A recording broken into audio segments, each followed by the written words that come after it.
The last thing I expected when my husband landed his dream job was for him to pack his bags and leave me alone with 2 babies. But when I asked when we'd join him, he just laughed and said, "Don't expect me to wait." This is a story of love, sacrifice, and what happens when one person walks away without looking back. Before we get into the story, let us know where you're watching from, and don't forget to like and subscribe. I used to believe that Brian and I were working toward the same life. A shared dream. A home filled with laughter, love, and maybe a little too much chaos, thanks to our 2 little ones. We met in college. I was drawn to his ambition, the way he talked about the future like it was something he could mold with his own hands. And for a while, it felt like we were sculpting it together. When we had our first baby, Lily, it only made sense for me to step back from work. Brian's career was taking off, and we agreed, just for now, I'd focus on the kids. Then came Noah, just 18 months later. 2 under 3. Exhausting? Yes. But also, the best thing that had ever happened to me. So when Brian came home one night, practically buzzing with excitement, saying he'd landed his dream job, I was thrilled. "This is it," he said, pulling me into a hug. "All the years of hard work, and we're finally going to have the life we always wanted." I pictured us packing up, finding a new place, maybe somewhere with a big backyard where the kids could run. I imagined weekend adventures, a fresh start. I should have noticed the signs earlier. Brian didn't bring up the move again after that first conversation. Whenever I asked about houses or schools in the new city, he brushed it off. "It's all happening fast. I don't have those details yet." Then 2 weeks before his start date, I walked into our bedroom to find a half-packed suitcase sitting on the bed. "Are we finally locking down a move date?" I asked, a grin already forming. Brian didn't look up from folding his shirts. "I'm going first," he said. Like it was obvious. I laughed, waiting for him to explain. But he just kept packing. "You're going ahead to set things up?" My voice felt small. He exhaled like this was a mild inconvenience. "Emma, it's just easier if I go alone at first. There's a lot to figure out." "Okay, but for how long?" Brian finally turned to face me, rubbing the back of his neck. "I don't know, Em. A few months? Maybe longer." Something cold settled in my stomach. Months. "It's not like you have a job to leave behind." He said it so casually, like it was just another logistical detail. I stared at him. He was really saying this. He was really doing this. "Brian, we're a family. Families don't just separate like this." He sighed, already impatient. "Emma, this is an opportunity one can't pass up. You'll be fine here for a bit." Fine. I wanted to scream. Instead, I swallowed it down. "And when exactly were you planning to tell me?" "I just did." That slow burn of anger started in my chest. But under it, beneath the betrayal, the disbelief, there was something worse. A tiny, creeping fear. What if he wasn't planning on coming back for us at all? The morning Brian left, there was no big dramatic goodbye. No last-minute second thoughts. No hesitation. He zipped up his suitcase, kissed Lily on the top of her head, ruffled Noah's hair, and then turned to me. "I'll call when I get there," he said. That was it. Then he walked out the door, got into his car, and drove away like he was leaving for a weekend trip instead of something that was about to change our lives forever. I stood at the window, watching until his car turned the corner. Then I just stood there. Lily tugged at my leg, looking up at me with wide eyes. "Daddy work?" I forced a smile, even though my throat felt tight. "Yeah, baby. Daddy's working." I wanted to believe this was temporary. That he'd miss us. That we'd be following him soon. But days passed, then weeks, and the excuses started rolling in. At first, he called every night. The first few calls were normal. He'd ask about the kids, tell me about his new job, promise that he was figuring things out. "I'm looking at apartments this weekend," he said. "Just making sure I get the right one." "Okay," I'd say, trying to keep my voice light. "Let me know what you find." But the next time we talked, there was no update. "Did you pick a place?" "Not yet," he said quickly. "Work's been crazy." Another week. Another call. "You still looking?" Yeah. Just taking my time, you know? Taking his time.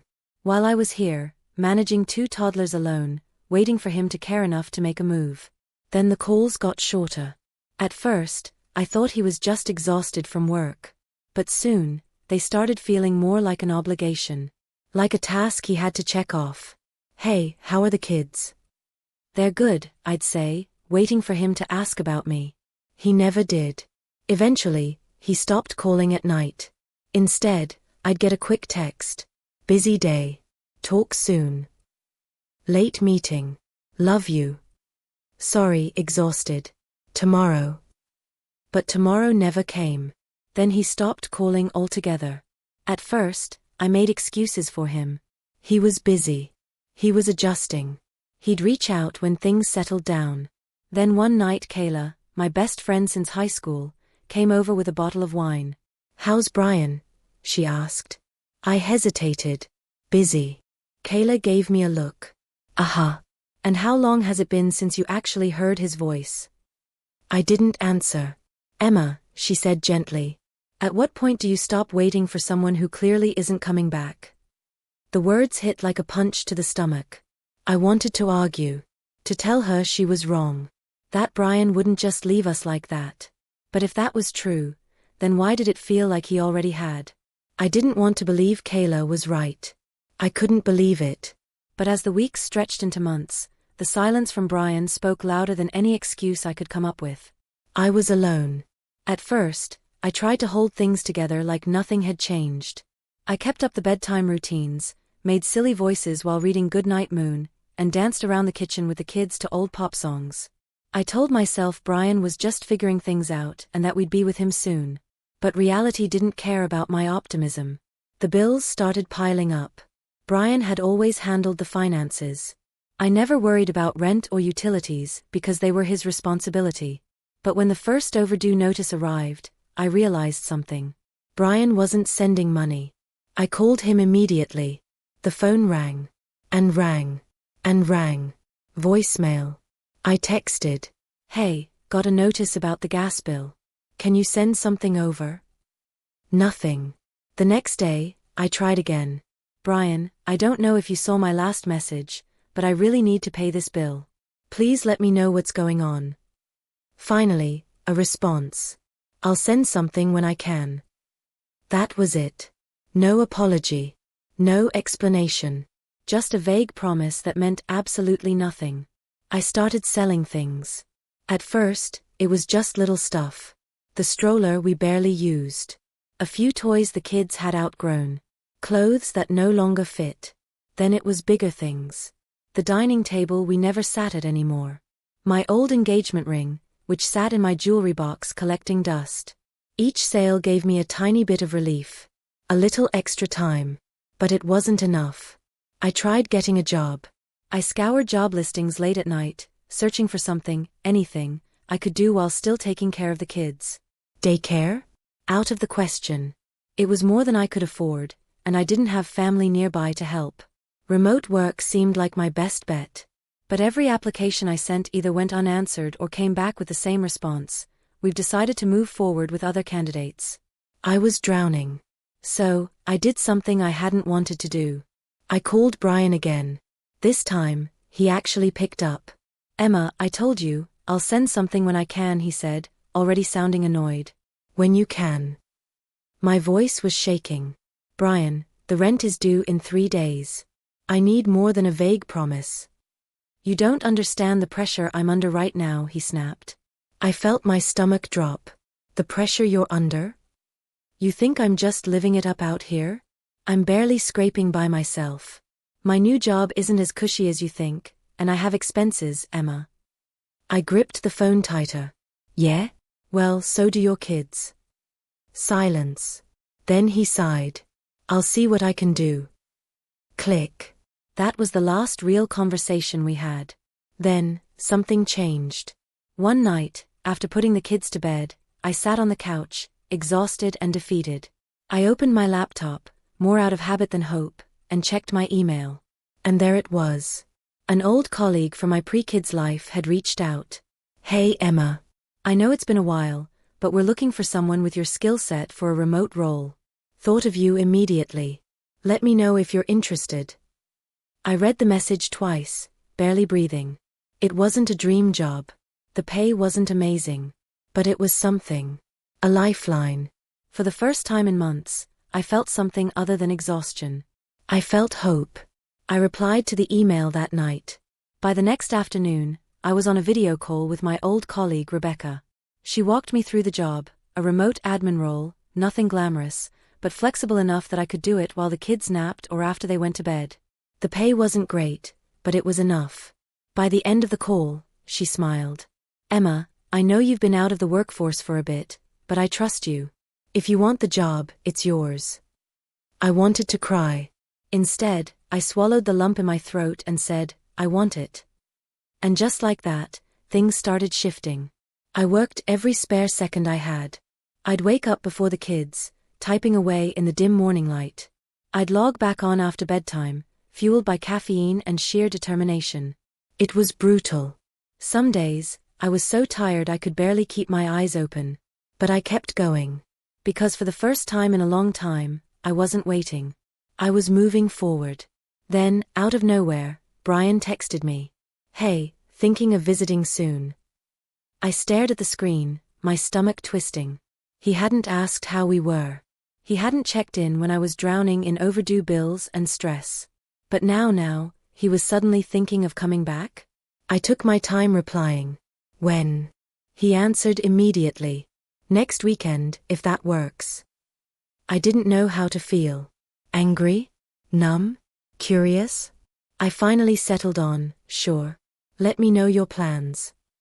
The day he arrived, I barely recognized him. Not physically, he looked the same. But the way he carried himself, the way he walked into our house like it was just a place he used to live, it was different. The kids were hesitant.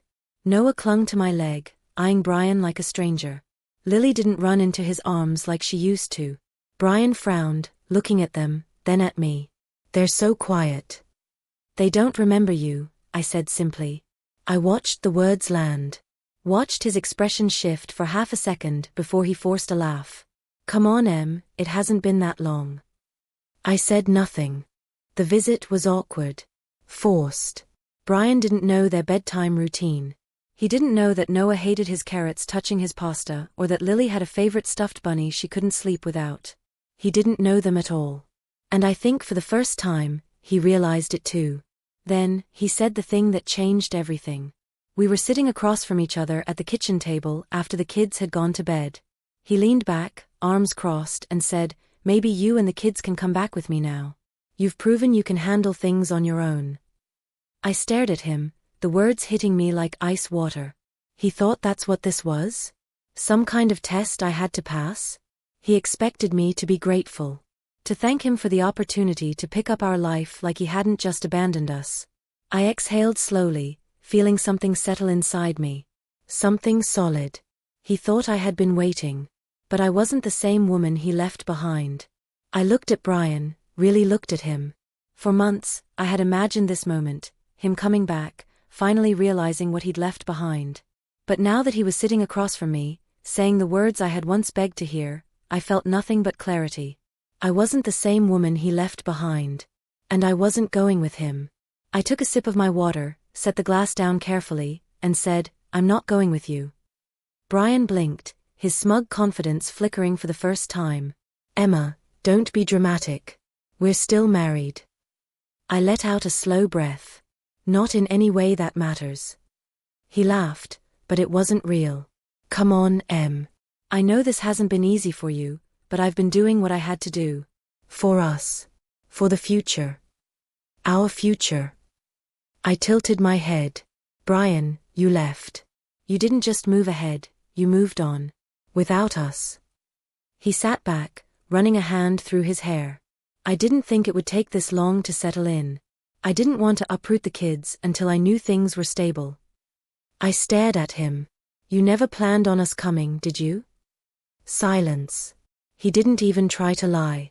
I swallowed the lump in my throat, but I wouldn't let him see how much that truth still hurt. Instead, I forced a smile and said, It's funny. When you left, you told me, don't expect me to wait. His face paled slightly. I leaned forward, resting my elbows on the table. Well, Brian, don't expect me to wait either. He looked at me for a long time. I could see the gears turning in his head, see him piecing it together, how much had changed. How much I had changed. Finally, he exhaled. So that's it. I nodded. Yeah, that's it. For the first time, I saw something like regret in his eyes. But it didn't matter anymore. He made his choice. And now, I was making mine. Brian left the next morning. The kids barely noticed. And me? I made breakfast. I cleaned up spilled juice. I answered work emails in between diaper changes. And as I sat there, watching my kids giggle at the kitchen table, I realized something. I wasn't starting over. I had already started.